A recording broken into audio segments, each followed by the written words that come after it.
Welcome back, CruiseHols, or hello if you're new to this channel, where in this video I take you on a guided tour of an inside cabin on board the Independence of the Seas.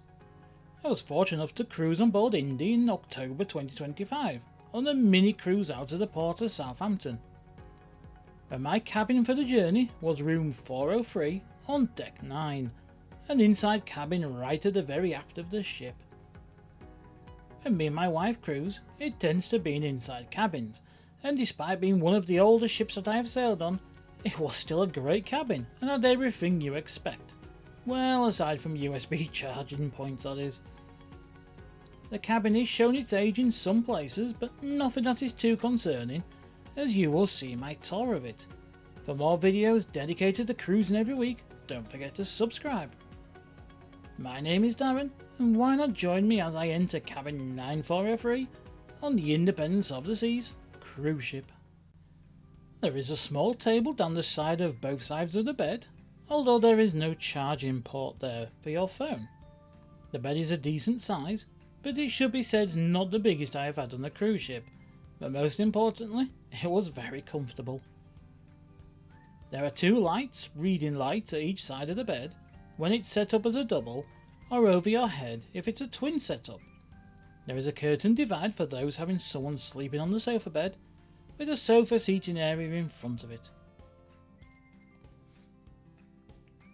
This was a decent size and it came with a large table.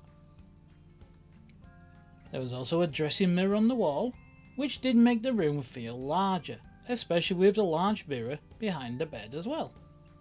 Across from that is the dressing/vanity area for the room and the bulk of the storage, starting with a small glass shelf that was a bit out of the way really. The room has a large modern television that it can be moved to either side to either face the bed or over towards the sofa. Below that is some desk space and then a cupboard with a mini fridge in it. Next to that is some storage space made up of a narrow drawer perfect for putting any bits of paper you pick up on your travels in, such as maps,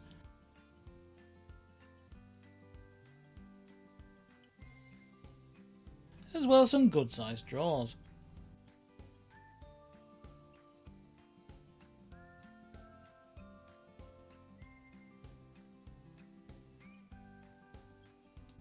On top of the desk there is a light switch, which lights up the vanity mirror, and two US plug sockets. On the other side of the desk there was one European plug socket, and for the UK based cruisers, a kettle.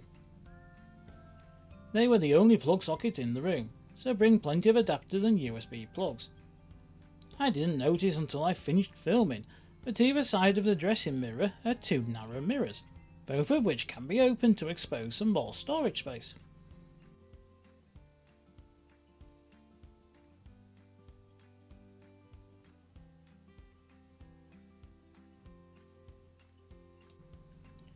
So heading back down to the underdesk drawers, you will find a hairdryer and some more empty storage space. Next I'll head over to the wardrobes, which were a decent size with plenty of shelves for your packing cubes and a safe, although the safe was quite small.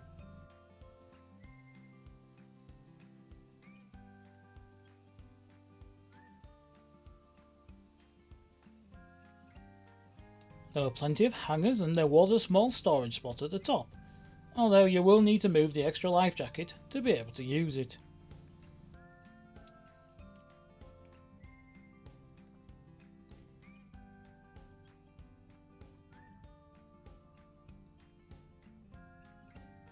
Next to the door, there were a couple of hanging points, perfect for coats or bags, although these are the only ones. Next we go into the bathroom, and to answer the all important question first, yes, there is a glass shower door and it's not a curtain. It's a spacious shower with some body wash and a bit of storage. The toilet itself is well placed to give plenty of space.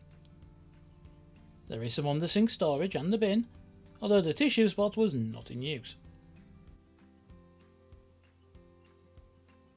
The sink was a good size as well and came with a bar of soap, and above the sink is a large mirror and lots of lighting, although there's no night light, which can be useful. Your towels are well placed and the rack to the left comes in useful for drying them or for separating wet from dry towels. So all that remains to be said is thank you so much for watching. I hope you enjoyed my quick tour of a standard internal cabin on the Independence of the Seas cruise ship, and see you next time.